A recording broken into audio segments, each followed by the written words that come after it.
Hey Tiff, want to show these motherfuckers what's in the bag? I'll take that as a yes. Welcome back to yet another episode of What's in the Bag. We're not going to waste any time today. I'd love to know what you've picked up. Let me know down in the comments below. Let's jump right into what I've picked up. First up, we got a couple VHS. That's right, VHS. Santa Claus Conquers the Martians. On VHS, my good buddy John, thank you John, gifted this to me at the bookstore. I really appreciate it. Santa Claus Conquers the Martians. It's one of the worst films I've ever seen in my entire life. I thought I owned it on Blu-ray, but I don't. I own it on DVD and now on glorious VHS. And this is an OG VHS, boy, I tell you. This is from '87. Film came out in '64. This particular VHS is from '87. The film is in public domain, but this is a really cool thing to have as a collector. I don't know if you guys ever checked out my riff review of Santa Claus Conquers the Martians. Like 7 people saw that, so feel free to check that out if you'd like to. Next up is actually another VHS that was gifted to me at the bookstore by another fan of the show. Really cool dude. We always talk movies. Him and I have very similar sensibilities. He's younger than I am, but we have very similar sensibilities when it comes to film, and we always hit it off. We always talk about movies for a while, and it's always a blast. And he gifted this movie to me that only exists on VHS, and that is Nomad Riders. So thank you, buddy. This is so cool to have by Vestron. Look at that. Who knew Vestron was doing the Lord's work back in the 80s and 86? This is a Mad Max ripoff with a killer image on the back there. Look at that. Nomad Riders, baby. This is not an easy VHS to find. Like I had mentioned, this is only available on VHS. And I love that kind of VHS. That's the kind of VHS collector I am. If it doesn't exist on DVD or Blu-ray, I want to have it. As a preservationist, as a collector of genre films, all this stuff, I can't tell you how much this means to me, man. So thank you for donating this to the channel or gifting it to me. I really, really appreciate it and look forward to checking and look forward to talking to you more about movies when you come into the bookstore. So thanks a lot, man. Nomad Riders.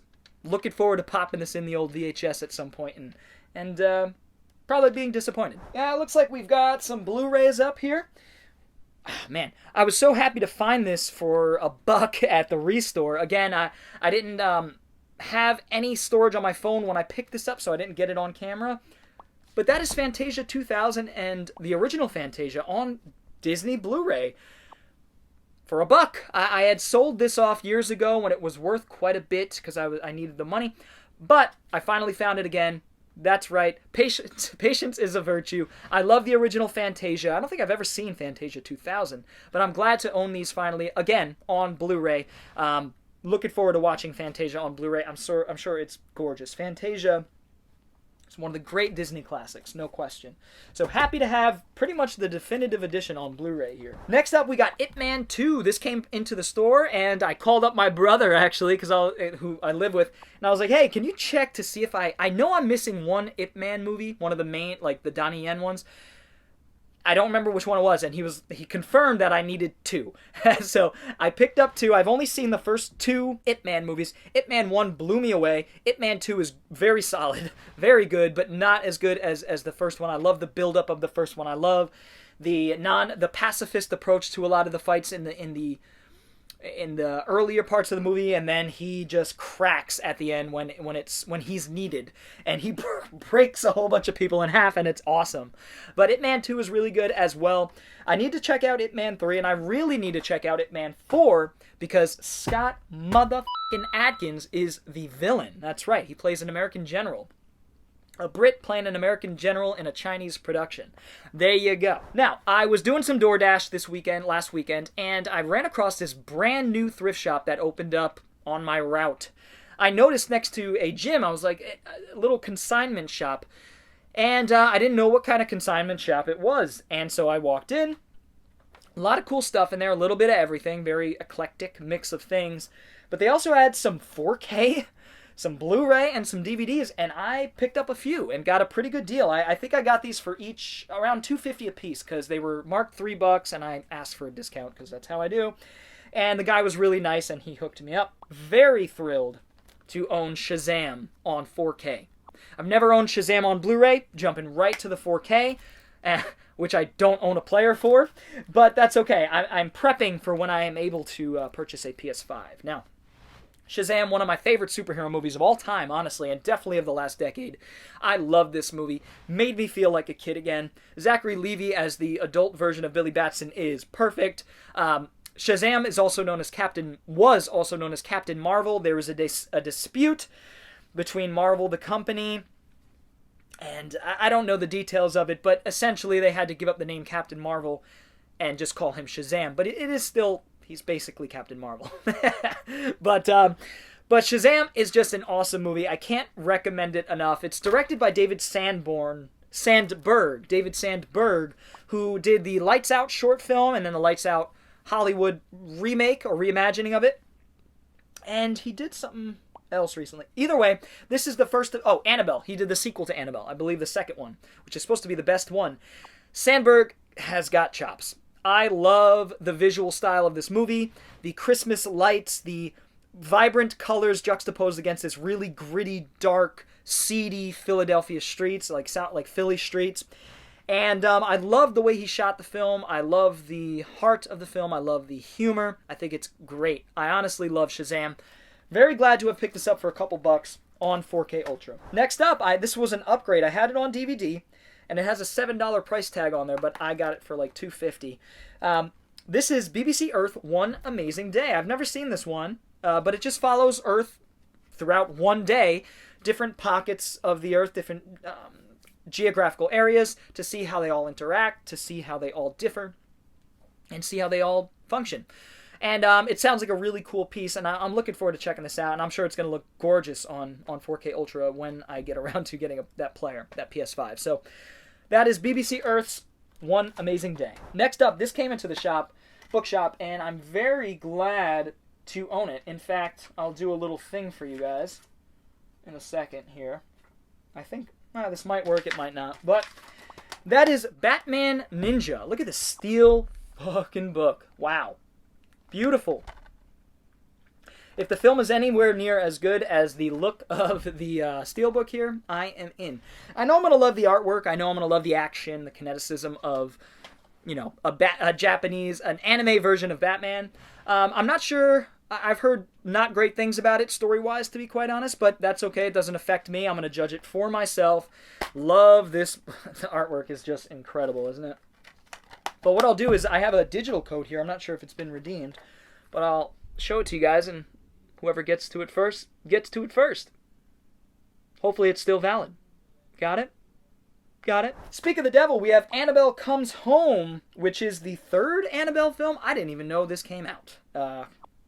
So I think I own 1 and 3. I definitely want to own 2 before I go through the series. These are part of the Conjuring universe. I don't know what they're calling it these days, but it's sort of the Wan-verse. The Conjuring, Insidious, Annabelle, and a couple others. La Llorona, recently The Nun, things like that. All in the same cinematic universe of this James Wan creation. And, Annabelle Comes Home. It's probably shit. This is awesome. This is probably the most awesome thing I'm going to talk about. A lot of cool stuff coming up, but this is awesome. Star Chaser recently released on Blu-ray for like $10-12, and I picked it up, sold off my DVD, made more than enough to fund this, which was great. This is basically the 80s animated version of Star Wars. It's a Star Wars ripoff. I mean, I'm not gonna beat around the bush on that one, but it's well executed, as it says on the back. Well executed anime film. It's an American animated film from '85 that no one talks about anymore. Star Chaser: The Legend of Orin. I wish I had seen this as a kid. I'm surprised I didn't pick this up at the a VHS rental store when I was growing up, video store.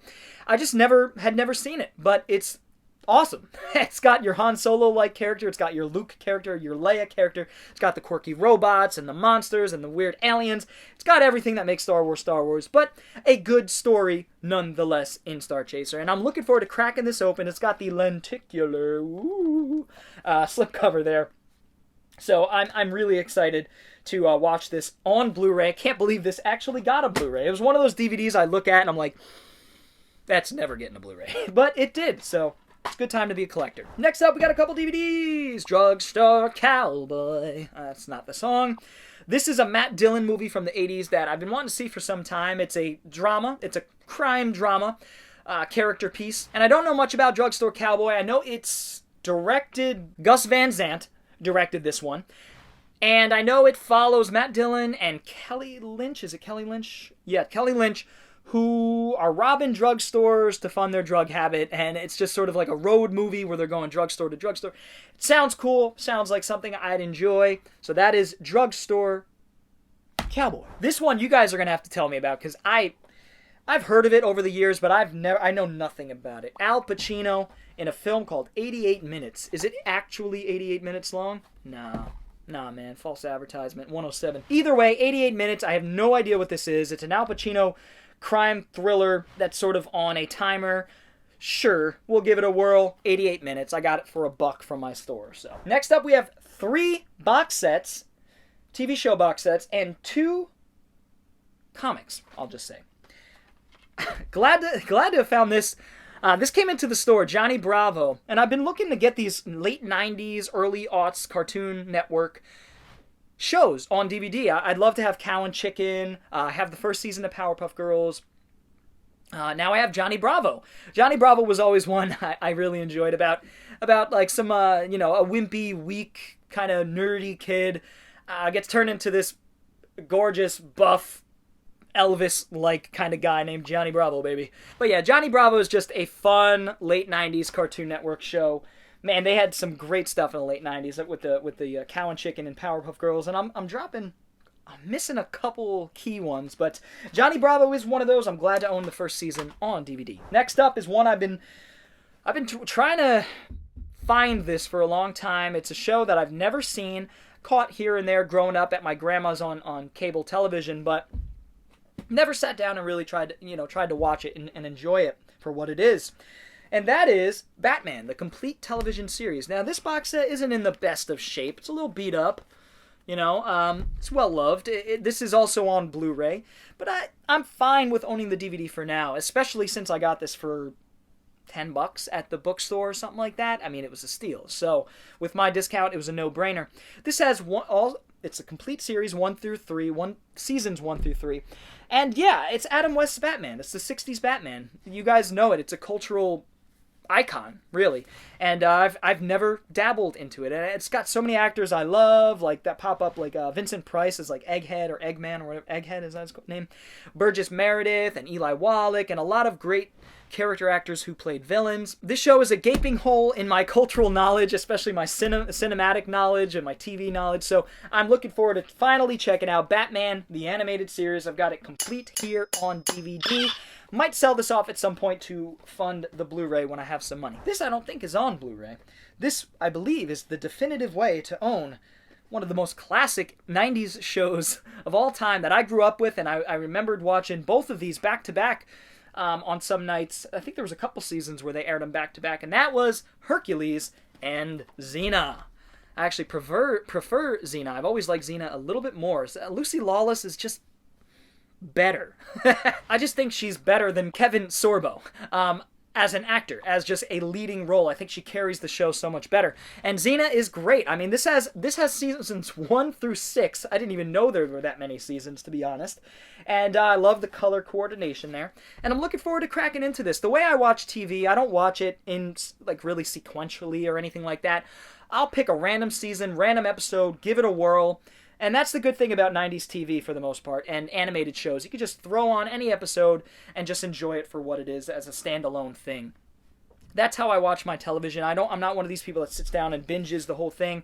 I like diversity in what I watch constantly. I guess I get bored quickly. I can't watch just one thing through and through. Anyway, especially 6 seasons worth. That is Xena. So glad to own this again. Got this for like $7 or something like that. Crazy good price at the bookstore with my discount. And last, but certainly not least, I've added 2 books to my Japanese comic collection, or my manga collection. 2 books by... I've read the first book, and the film is one of my favorite films of all time. That is Akira. Akira. And I love the book. Love the movie even more. I think the book... Both are just so incredible. I've only read the first part of the book, and it blew me away. There's a lot of things that Katsuhiro Otomo sort of truncated economically into Akira. And that's not to say that Akira takes any liberties, because there is a story there. It's full-fledged. It's drawn out. It's perfect. I think Akira is one of the greatest films of all time. So I'm biased, but the story, at least based off of that first volume, is one of the greatest stories I've ever read. At least for me. It's cyberpunk through and through. It's a character piece. It deals with, psychological things like the evolution of human beings and what power does to governments, and the government's trying to harness said power, and there's just so much going on in this story, and I could talk about it forever, and I will talk about Akira the movie. Akira Volume 2 and 3, I had to pick these up, got them for $4 a pop, and I now own the hardcover of Volume 1 and soft covers of Volume 2 and 3. My buddy Clayton from work was telling me how the set is on sale right now for like $150, which has all 6 volumes hardcover, and they're all read, back to front, traditional manga way. These are read front to back, released by Dark Horse and Casey Kodansha Comics. Either way, I'm fine with reading it the American way. That doesn't really bother me. I'm fine with that. As long as the story's there and the translation is good. That's what matters to me. But you guys know Akira. Katsuhiro Otomo is one of the greatest artists, honestly, in my opinion, one of the greatest artists of all time. But again, I am biased. I'm trying to find a cool, a nice wide panel here just to show you some of Katsuhiro's work. I'm trying to fill the time with just rambling nonsense. There's a nice panel, couple panels there. Katsuhiro Otomo is a master. He not only writes the story, but he does all the artwork himself, and it's, what can I say? Akira is something that means a lot to me. So I could gush and gush and gush, but I'm not going to. I still need volumes 4 through 6. Hope to find those at some point. Anyway, guys, that's going to do it for this What's in the Bag. I hope you all enjoyed it. I'd love to know what you guys have picked up over the last couple days, last couple weeks, couple months, whatever it may be. Feel free to leave that down in the comments below, and we'll get a little rolling. If you enjoyed this video, feel free to give it a thumbs up, and if you're new to the channel and want to see more videos like it, go ahead and hit the subscribe button as well as the little bell for notifications, man. I also have a Patreon and, t-shirts, so feel free to leave them or check the links. Check the links if you'd like. Anyway, guys, I will see you all next time. VHS is out! We're off! Go! Power, fly! Alright.